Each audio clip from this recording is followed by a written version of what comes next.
barangay assembly. Unang-una, sa mga empleyado, basta na lang mag-absent na hindi nagpapaalam. Ibibigay ang papel na para pirmahan ko tapos na silang mag-absent. Pero ito, sa susunod, hindi na pwede. Before, 1 day or 2 days before, dapat isubmit nyo na kayo ay mag-absent. Naka-absent na saka pa lang magpapapirma. Tama ba yun? Dalawang issue. Sa mga bantay bayan na panggabi. Ako naman kasi hindi ako nagpapatay ng cellphone. Like last night. 1:30 ng gabi may tuwaran. Ang ingay daw sa kalsada doon sa may Honda, hindi nyo ba nakikita yun para puntahan nyo, para hintayin nyo pa na may pumuntang tao o magtumawag? Nakikita nyo sa CCTV. Yan ang trabaho natin. Kaya nga kayo nandiyan para tulungan kami na council. Hindi tayo dyan nakaupo lang, nagtitext. So nakikita ko eh. Hindi nakatingin sa CCTV, kundi naglalaro. Ang trabaho, ang gampanan, hindi muna ang pagtitext. May oras din para tayo dyan. So dapat namomonitor nyo rin. May monitor kayo sa baba eh. Diba? Pangatlo, sa mga drivers, apat-apat ang drivers, pero pag kailangan, wala nang driver. Tulog. Hindi tulog. Hindi niya duty. Pwede ba yung may okasyon ng barangay, hindi kayo excuse? Dapat magtulungan tayo. Minsan nga, nagagamit ko na driver ko.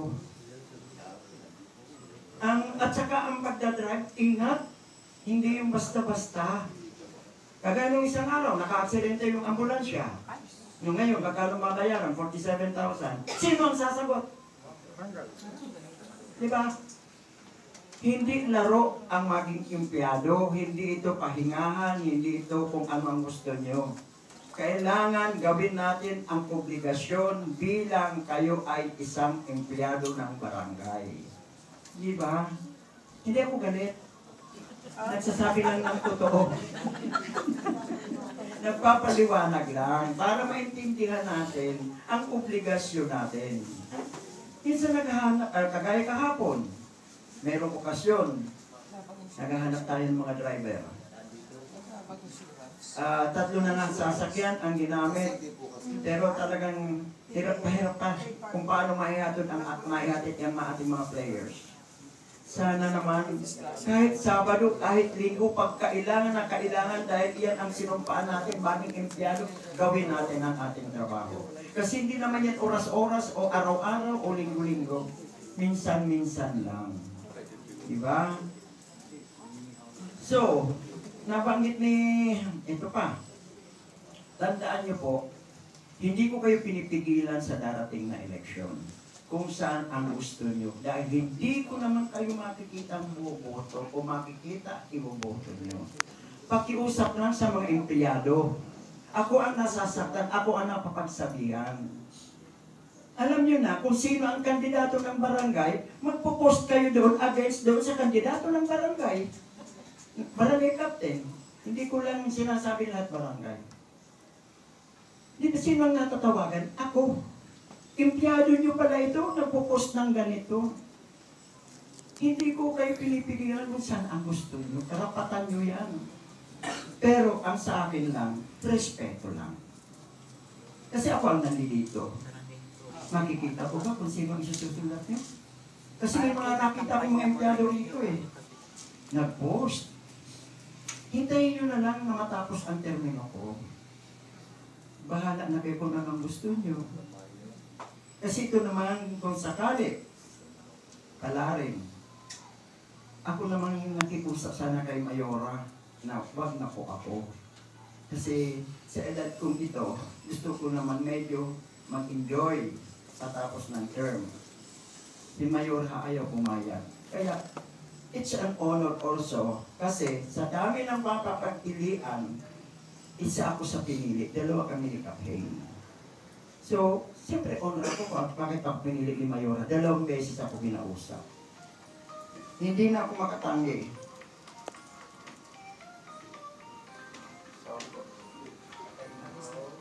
Kaya sabi ko nga, sana ang sa atin, kung matuloy man ang aking pagtakbo at pinalad, hindi ko naman papabayaan ang barangay. The more marami tayong matutulungan.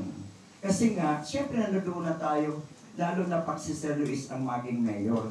Alam niyo naman kung gaano ako kalapit sa mag-asawa. Kaya ang lahat nating mga problema ng projects dito, may papaparating ko sa mag-asawa. Kung lalo na kung maging senador, siyempre, pride natin yun. Mayroon tayong senador na taga Makati na talagang nagtatrabaho. Hindi naman sa paninira doon sa dating tawag nito, senadora. Panahon nga ng pandemic, nakita nyo bang bumaba? Sino nakita nyo nag-iikot dito? Luis Campos, na nagdadala ng mga ayuda sa mga nagpapositive. Minsan nga, wala man lang pinadala dito. 12 years sa Senado. Wala man lang maiparating sa mga kabarangay o kaya sa Makati. Ewan ko sa ibang barangay, pero dito di ko naramdaman. Kasi halos araw-araw ako nandito ng pandemic. Kaya ako, hindi ko kayo pinipigilan. Kung saan ang gusto nyo, karapatan nyo yun. Kaya nung may nagsasalita ako dyan, na nagpapakilala ako, may kumanon. Nasabi ko, isa ako sa tatak ko, kumanon. Wala akong pakialam kung ayaw ko sa akin. Tinangka ko na. Eh sa makikipag-anuhan ako, di ba? Mas maganda yung prangka. At least alam niya. At alam ko na ayaw niya sa akin, ayaw ko rin sa'yo. Di ba? Pero huwag ka nang lapit ng lapit. Kasi pag hindi nabibigyan ng pabor, galit. Marami dito sa atin palaki yan. Buti na lang, nabanggit. Pasensya na kayo, medyo haba-haba pa. Yung tungkol dito sa mga ayuda, tungkol sa tupad, nakakapanghinayang. Kasi noong nakaraang linggo, mayroong ayuda para sa mga bata ba yun? Yung sa mga estudyante. Lahat na lang gusto sausawan, palista ng palista. Pagdating sa taas ligwa, di ba nagkapanghinayang doon sa 25 slots na imbis na ibigay natin doon sa ibang nangangailangan, isinisiksik ang mga pangalan nila, pero nakatanggap na yun. Ay nakikita na, natitrace ng DSWD yun. So, kagaya ngayon, may tupad. Palista ko, palista. May isang tao na hindi nilista. Nakita ko, nag-post na.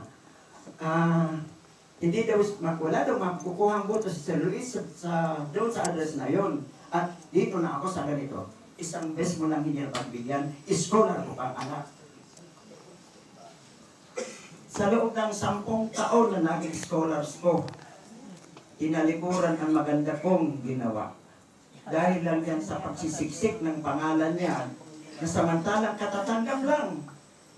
Iba palista na naman. Porque hindi nilista, nag-post na hindi na maganda. Tama ba yun? Hindi lang tayo ang nangangailangan. May mga sa tabas na nangangailangan din. Kayo mga empleyado, may tinatanggap kayo sa barangay. Itong mahihirap na tao na gusto nating tulungan, na walang income, yan ang gusto nating tulungan eh. Kayo may sigurado kahit maliit ang sweldo nyo, may natatanggap kayo. Itong iba, wala eh. Imbes na nandoon na nakuha, sayang yung 25 slots na yun. Diba? Kaya pakiusap lang. Hindi namin pinamamarap kasi hindi ko naman pera yun. Kundi doon sa dapat na nangangailangan napapapunta.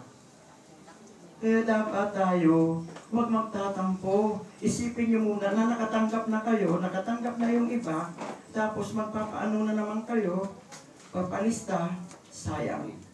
So, walang tampuhan na kung hindi kayo malista. Last, may susunod pa tayo nito, Barangay Assembly for this month of October. Ito talaga twice ginagawa, pero ngayon wala pang petsa dahil mag-election, hindi ko alam. Tungkol sa binanggit na ni Junjun, inunahan ako eh. Ako, ang magbibigay ng increase, walang reaction.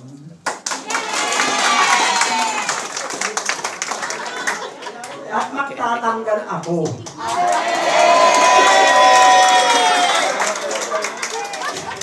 Yung mga pasaway, dapat tanggalin. Ang increase depende sa performance. Hindi na ngayon pare-pareho. Biglang tigil ah. Ang increase talaga ibibigay 2026. Ay, 25 pa lang. Tagal. Iyon. Pero yung sinasabi ko nga, magsipag, dahil nakikita ko naman yung mga nagtatrabaho at hindi nagtatrabaho. O, sa mga utility, kung nakikita nyo, may mga dapat kayo sa hindi na dapat kayo dapat utusan pa. Tingnan nyo ano bang problema sa barangay na sa paligid. Gawin nyo na. Pupurihin ko pa kayo. Pero yung naghihintay kayo palagi ng utos eh. Pero alam niyo kung ang dapat gawin. Kagaya dyan, ilang beses ko na-ilutos yan kay nasa si Christian. Ang taas-taasan ng mudyan, pinadaanan na ng daga. Oh, hanggang ngayon hindi pa nagagawa. Pero minsan nakikita mo na patatambay naman. Gawin nyo ang nararapat gawin. Basta ikabubuti ng barangay. Ikabubuti natin lahat. Kaya sa atin, please lang, magsama-sama tayo ng maayos. Kasi matagal pa naman tayo eh. Hindi man ako pinaalad, babalik pa rin ako sa pagkakapitan. Ako pa rin ang presidente ng Liga ng mga Barangay. Ang ginawa lang kasi ni Mayora, di mas masarap ang maging konsyal na ibinuto ka ng tao. Hindi yung basta ka na nag-uupo. Kasi ganun ang mangyayari sa akin eh. Pero siyempre, karapatan ni Mayora at mahirap ang giyan. Kaya umuo ako. Kaya sabi ko nga, sabi ni Cons Bodic, magpakita ka ng seryoso ka sa pagtakbo. Kasi kung hindi, pwede ka naman alisin doon sa pagka-presidente ng Liga. Kasi hindi nakita yung effort mo. Kung nakita nag-effort ka, natalo ka, at least may pasaya pa rin siya. Kaya sabi ko nga, magtulungan tayo. Ipagdasal nyo naman ako na sana si Kagawad Sheila, handa na yan. Ready ka na ba? Sabi ko lang kay Kagawad, papasok ka rin ng Sabado at Linggo. Maaga ka alas 7:30, dito ka na. Uuwi ka alas 8 ng gabi. Kasi hahanapin din mga tao yun. Bahala ka. Huwag ka ng layas ha. Kapagalitan kita. Anyway, sana po magtulungan tayo. Magkaisa tayo. Sayo ng pangalan ng pinagkaisa kung wala tayong pagkakaisa. Diba? Maraming salamat sa inyo. Pero may papaliwanag din si Sek at saka si Trish Lenny tungkol sa English nyo. Wala. Si Trish Lenny na naman paliwanag. Oh, mag-sifil kasi na may bukas pa. Mag-sifil na ba kayo? Hello, good morning po. Siguro samantalahin ko na lang itong chance na ito ipaliwanag yung tungkol sa walang kamatayang SRI. Kasi sa mga susunod na buwan, busy na tayo and then matatanggap siya talaga sa susunod na taon pa. Depende kung andyan na po ang budget ng barangay. Kasi noon ang mga nakaraan, di ba? Lagi na lang issue. May magte-text sa akin, asa na raw SRI. Alam niyo po ba ibig sabihin na SRI?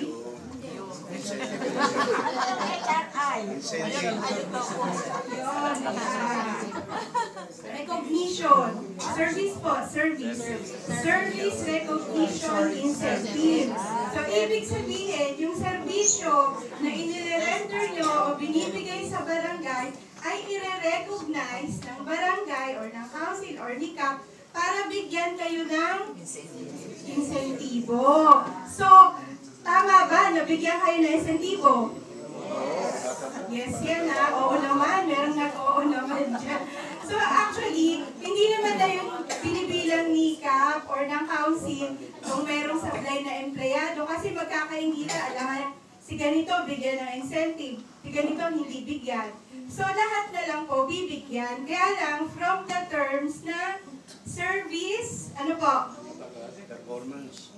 O yun, depende sa performance. Tama si Kuya Ampir. Kasi nga, sana malagay natin sa isip din natin natin, bukod dun sa ibig sabihin ng termino na yon, is yung budget po, kailangan available siya. Kasi ang hahabulin natin palagi sa huling quarter ng taon is yung fiesta. Siyempre, iisa lang naman yung pagkukunan natin yung bangko, dalawa. Actually, DBT at saka Land Bank. So, kailangan lang po, parang sa bahay lang, nakaatad-atad yung mga pera na ilalaan natin para sa particular na aktibidad o pagbabayad. So, kasama dyan yung mga kuryente, yung telepono, at yung pasweldo. So, ang magiging priority para sa huling quarter ng taon is yung pasweldo, yung utilities, at yung mga proyekto. Kasi alam namang walang fiesta, may SRI kayo, wala tayong fiesta. So, ang dating naman po ng pera ng barangay, lalo na pag huling quarter, ay mas maliit na. Kasi, yun na yung nagiging remittance naman ng buong Makati sa huling quarter na medyo paliit na kasi kaunti na po yung nagbabayad ng mga taxes. So, kayo po, bilang empleyado, hinihikayat namin kayo, yung mga hindi nagbabayad ng amilyar na kapitbahay nyo, hikayatin nyo po para tumaas yung revenues ng barangay. Get po ba?